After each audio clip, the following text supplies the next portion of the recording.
Dan ini kondisi yang kalian itu harus bikin dalam hidup kalian.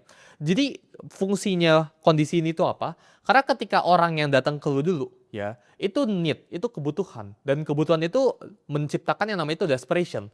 Ketika orang ini udah datang ke lu itu punya higher ground, lu itu punya posisi tawar yang lebih tinggi dibandingkan dengan orang itu. Lu nggak jamin buat menang, ya. Tapi dengan orang itu datang ke lu duluan, lu udah dapat 1 poin ekstra. Orang itu masih 0. Gue hampir jarang sekali reach out ke orang buat minta sesuatu. Ya, gue selalu menawarkan atau enggak orang lain yang biasanya datang ke gue. Dan menurut gue itu sesuatu yang kalian harus terapin dalam hidup kalian, ya. Jadi belajar buat sabar, ya. Karena orang yang punya value, emas itu juga pasti dicari, ya. Emas itu nggak minta dicari, tapi akan dicari. Berlian itu nggak minta dicari, tapi orang itu mau cari berlian, gitu. Sama kayak hidup kalian, sama kayak kalian. Jangan sampai kalian itu berlian yang nyari-nyari orang buat ditambang gue. Masa nggak pernah kan di luar sana berlian atau emas gitu kan, ayo tambang gua gitu, itu nggak pernah terjadi gitu.